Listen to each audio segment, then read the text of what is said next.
I still remember the hollow quiet of the house after my husband passed, the way the walls seemed to listen, the way the air carried memories I wasn't ready to face. Some nights I would sit on the edge of my bed and feel the weight of silence settle beside me like a presence I didn't ask for. Grief has a way of coloring everything, even the light that slips through the curtains in the morning.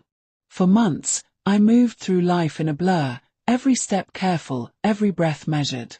When Daniel, my husband's closest friend, offered to move in for a while to help me manage the home, I said yes before thinking it through.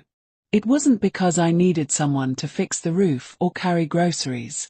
It was because I needed someone who still remembered him the way I did. Someone who could sit in the living room without shifting uncomfortably at the sight of the photos I still couldn't bring myself to take down. Daniel arrived with a single suitcase and that familiar quiet strength he had always carried. He didn't try to fill the silence or push me to talk. He simply moved through the rooms with a kind of gentle respect, as if he understood the fragile balance I was trying to maintain. He'd been around for years, visiting often, always a steady presence. But living together, even temporarily, created moments I hadn't expected.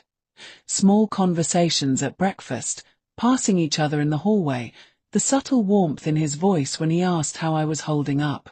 At first, we orbited each other carefully, two people trying to keep life stitched together.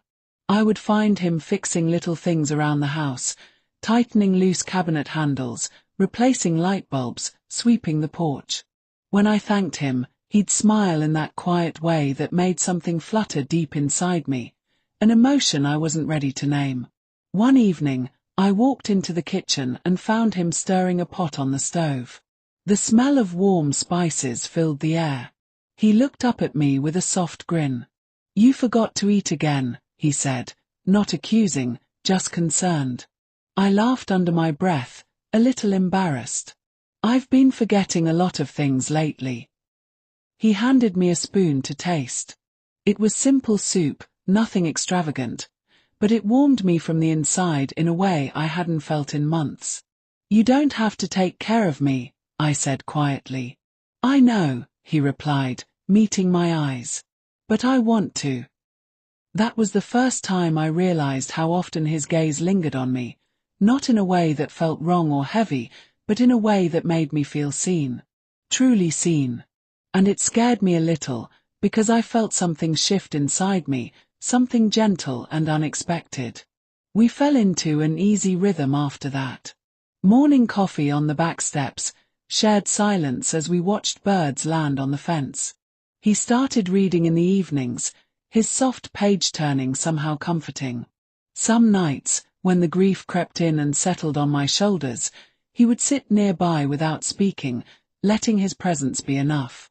But it wasn't just grief that filled the quiet anymore. It was something else, something warm and steady that grew between us like a slow-burning ember. One afternoon, rain began to drum softly against the windows. I stood by the living room shelves, dusting old books I hadn't touched in months. Daniel walked in holding a mug of tea and placed it beside me. "Thought you might want this," he said.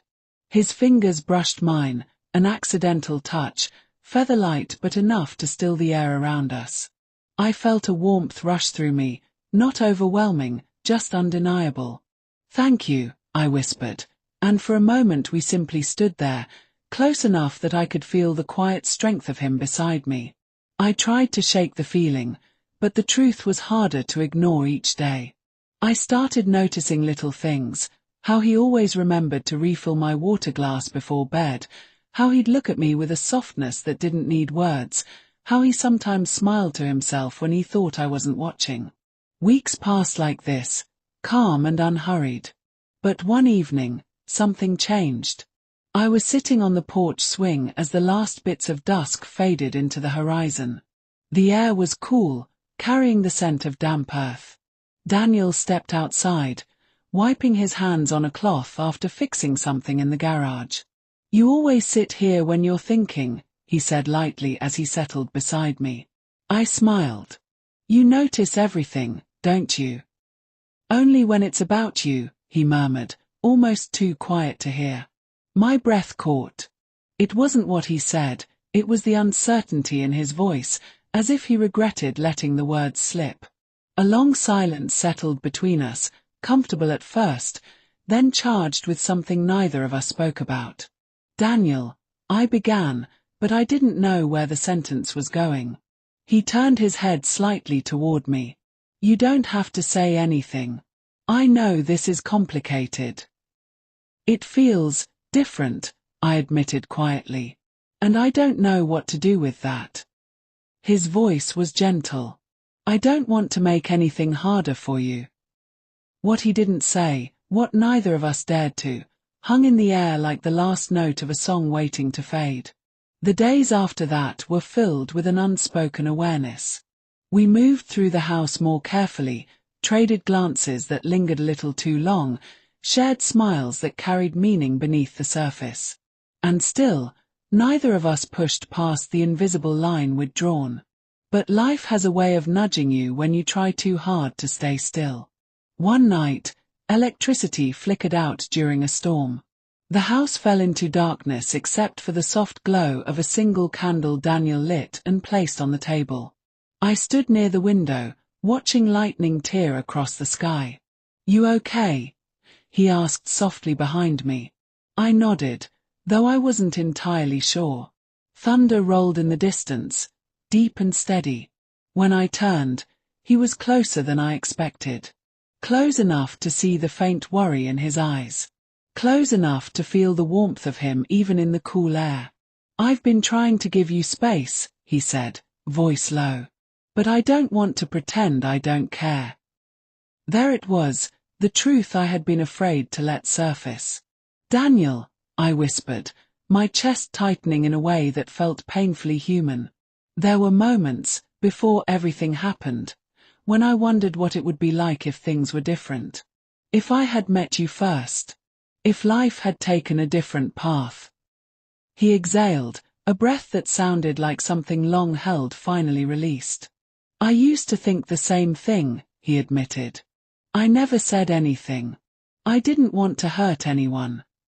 We stood in silence, the weight of years, hidden feelings, unfinished thoughts, settling softly between us.